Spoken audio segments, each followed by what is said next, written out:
से कहती आई। शायद यहाँ पे भी जितनी बुजुर्ग माताएं बैठी होंगी वो जानती होंगी।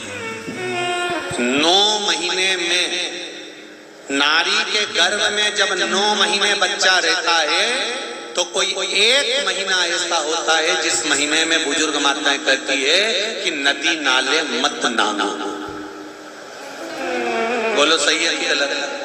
अरे जम के बोलो जी जी सही है। 1 महीना ऐसा होता है, वो 7वां हो कि 6ठा हो कि 8वां हो, जो आपके स्मरण में होगा।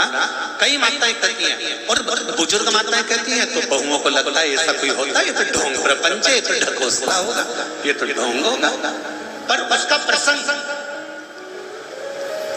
कई बहुओं ने माताओं से कहा होगा ऐसा कोई होता है क्या कि मैं मायके नहीं जाऊं और ये वाले महीना 1 महीना 9 महीने में 1 महीना मेरी माताओं के गर्भ के समय का ऐसा होता है कि जिस महीने में बुजुर्ग माताएं कह देती है कि इस महीने में तुम नदी नाले मत लागो, अपने घर में रहो, स्वस्थ रहो, ना कहीं जाना ना कहीं आना।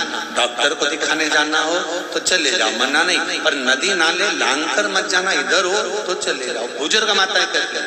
अब इन बुजुर्ग माताओं को किसने बताया ये कि नदी नाले मत नांगना? वो प्रसंग ये शिव महापुराण की तर्पण, जो शिव पुराण की कथा आप सुन रहे हो, वो प्रसंग यहाँ मिलता है कि स्वधा तप कर रही है और उसके तप करते समय वो अपने बच्चों को जन्म देने वाली है और उस समय पर यमराज की धर्मपत्नी धुमोरना समझाने के लिए आती है।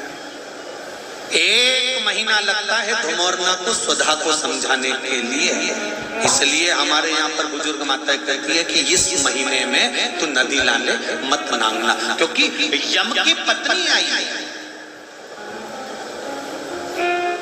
जब गर्भस्थ बच्चा रहता है, जब गर्भ में संतान रहती है, गर्भ में जब औलाद रहती है, गर्भ में जब संतान रहती है, तो नारी के 9 महीने में से 1 महीना ऐसा निकलता है बच्चा पूरी तरह से स्वस्थ होगा, धड़कन भी होगी, सब कुछ होगा, तुम भी अच्छे रहोगे। पर 9 महीने में 1 महीना कष्ट का तो जाता ही है, ये निश्चित है। क्यों?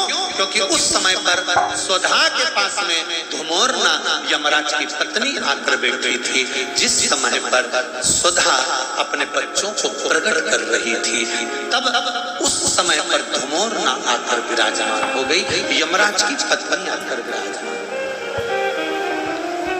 अब नई बहुएं तो इस बात पर विश्वास नहीं करती हैं, पर मुझे आश्चर्य इस बात का होता है कि बुजुर्ग माताएं कितनी विद्वान होगी पुराने समय की कि उनको शिव महापुराण की ये संवाद धुमोरना का यमराज की पत्नी का किसने सुना होगा।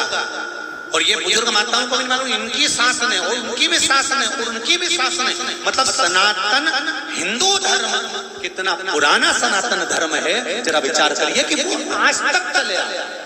अब उसको लोग ढोंग के ले, ढकोसला के ले, चाहे कुछ के ले। अब ये तो अब यहाँ बैठकर आप लोगों को कुछ शिव पुराण के, कुछ स्कंद पुराण के कुछ